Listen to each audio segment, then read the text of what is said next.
A'udzubillahi minasyaitonirrajim. Bismillahirrahmanirrahim. Assalamualaikum warahmatullahi wabarakatuh. Alhamdulillahi rabbil alamin. Wassalatu wassalamu ala asyrafil anbiya'i wal mursalin wa ala alihi wa sahbihi ajma'in.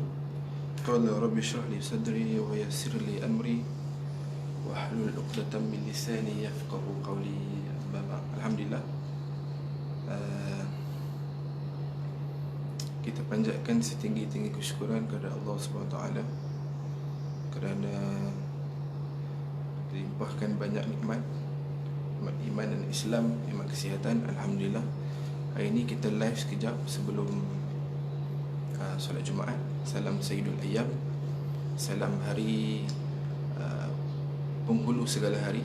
Alhamdulillah, berkenaan dengan tajuk kita pada hari ini, perkongsian kita pada hari ini ialah berkenaan dengan adab-adab ketika berdoa.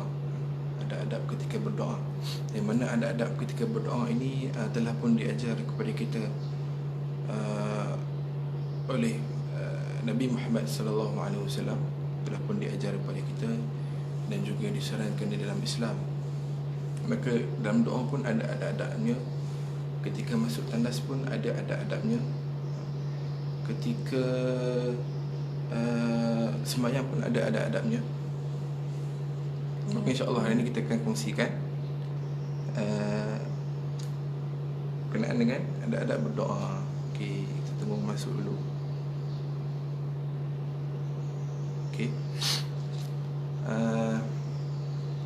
Baik, yang pertama ada adab ketika berdoa. Maka doa pada permulaan kita mestilah memuji Allah Subhanahu Wa Taala, dan juga yang pertama ni ialah memuji Allah Subhanahu Wa Taala dan juga bersalawat ke atas Nabi Muhammad sallallahu alaihi wasallam. Simple. Setiap doa kita kena masukkan baik-baik ataupun kataan yang kita sebutkan itu mestilah memuji Allah Subhanahu Wa Taala dan juga bersalawat ke atas Nabi Muhammad sallallahu alaihi wasallam. Contoh, A'udzubillahi minasyaitonirrajim. Bismillahirrahmanirrahim. Alhamdulillahirabbil alamin. Wassalatu wassalamu ala asyrafil anbiya'i wal mursalin wa ala alihi wa sahbihi ajma'in. Contoh. Ataupun Allahumma salli ala sayyidina Muhammad fil awwalin wal akhirin wa sallim radhiyallahu tabaraka wa ta'ala an sayyidatina ashab Rasulillah ajma'in. Contoh, banyak, simple. Jadi di permulaan kita masukkan, kita memuji Allah SWT dan juga bersalawat ke atas Nabi Muhammad SAW, dan juga di pengakhiran doa pun kita masukkan, iaitu dengan memuji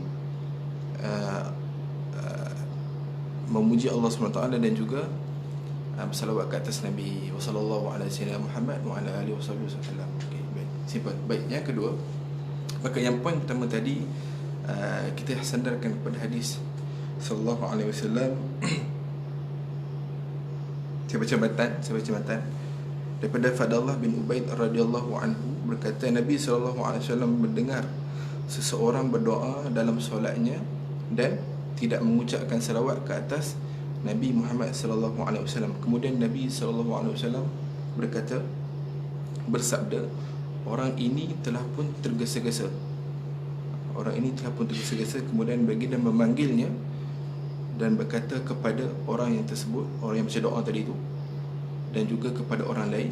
Maka baginda berkata, apabila salah seorang di antara kamu bersolat, maka hendaklah dia memulai doanya, permulaan doanya mestilah memuji Allah Subhanahu Wa Taala, kemudian berselawat ke atas Nabi Muhammad sallallahu alaihi wasallam, dan kemudiannya barulah meminta apa doa yang dikehendakinya. Maka Nabi pun menyarankan ataupun menyuruh kita untuk memuji Allah Subhanahu Wa Taala dan juga berselawat ke atas Nabi. Banyak view ini, alhamdulillah. Baik.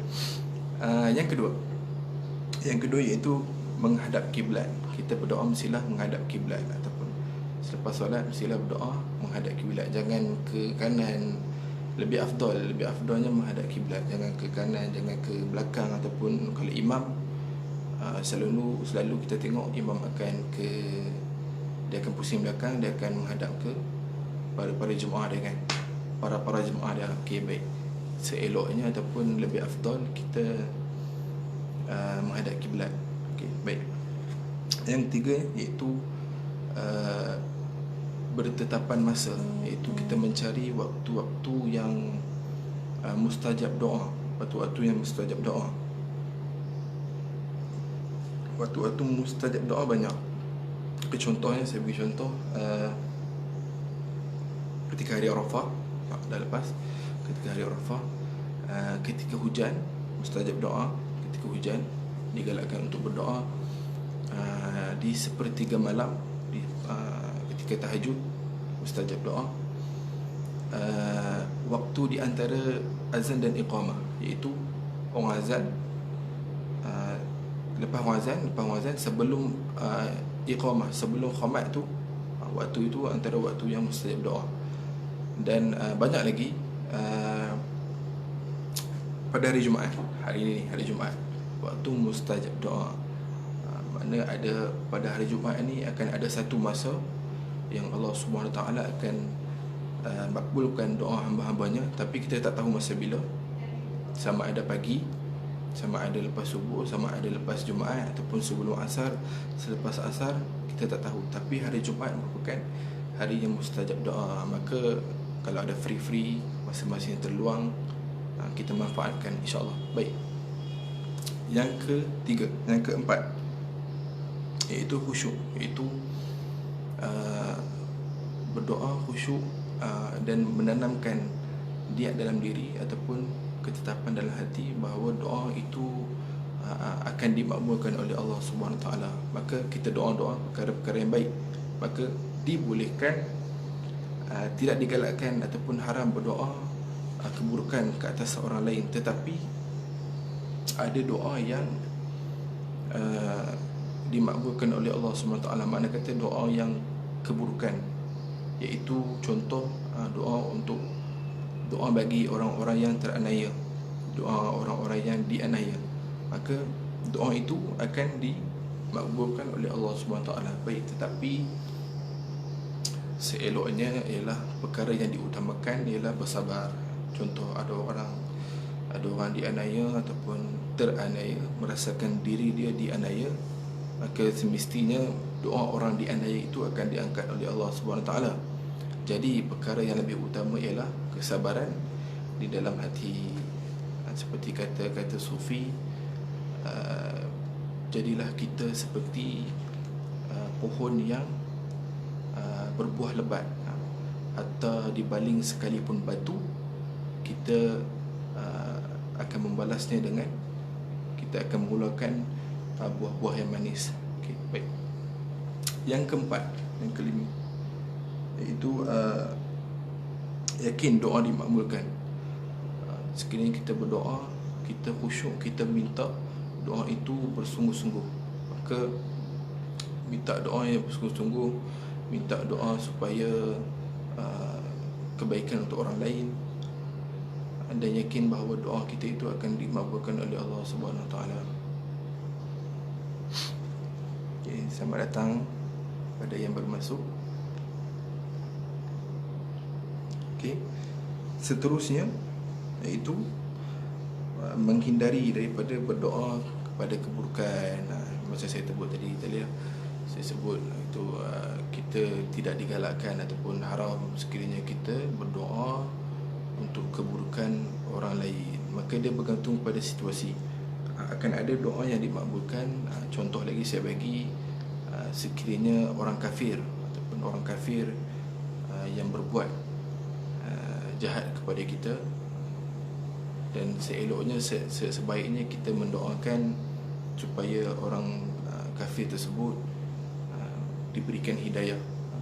Tetapi sekiranya kezaliman ataupun kekejaman itu dia bersangkut paut dengan kepentingan Islam, contohnya dia melibatkan nama Islam ataupun melibatkan umat Islam, kekejaman kepada umat Islam, maka kita dibolehkan untuk berdoa supaya mereka mendapat azab. Itu dibolehkan. Sekiranya tidak bersangkut paut ataupun dengan kepentingan Islam ataupun umat Islam, maka seeloknya kita berdoa agar orang tersebut mendapat hidayah ataupun petunjuk daripada Allah Subhanahu Wa Taala. Sekiranya bersangkut dengan Islam ataupun kezaliman yang sangat jelas, kezaliman yang sangat melampau, maka kita dibolehkan untuk berdoa supaya mereka dimusnahkan. Baik. Saya rasa setakat itu sahaja. Kita ada penonton yang setia tu. Okey. Saya rasa setakat itu sahaja perkongsian. Maka saya akan tutup dengan satu kata-kata ataupun satu nasihat. Saya petik daripada seorang sufi yang mana doa silhul mu'min. Doa silhul mu'min wal imanuddin wan nur samawati wal ardh. Itu doa silhul mu'min. Doa silhul mu'min. Doa itu adalah senjata bagi orang-orang mukmin, iaitu orang-orang yang beriman, dan juga wal imanuddin, iaitu merupakan tiang agama. Doa itu adalah senjata bagi orang beriman. Doa itu merupakan tiang agama, dan wan nur samawati wal ardh, dan juga cahaya-cahaya bagi langit dan bumi. Alhamdulillah, setakat itu saja perkongsian sedikit ilmu. Moga-moga kita dapat praktikkan supaya doa kita, supaya kualiti doa kita bertambah, supaya kita lebih bersedia, supaya lebih banyak adab-adab yang kita pelajari. InsyaAllah niat yang utamanya supaya doa kita dimakbulkan oleh Allah Subhanahu Wa Taala. Setakat itu saja. Yang baik datang daripada Allah Subhanahu Wa Taala, yang kurang datang daripada kelemahan diri saya. Wabillahi taufiq wal hidayah. Wassalamualaikum warahmatullahi wabarakatuh.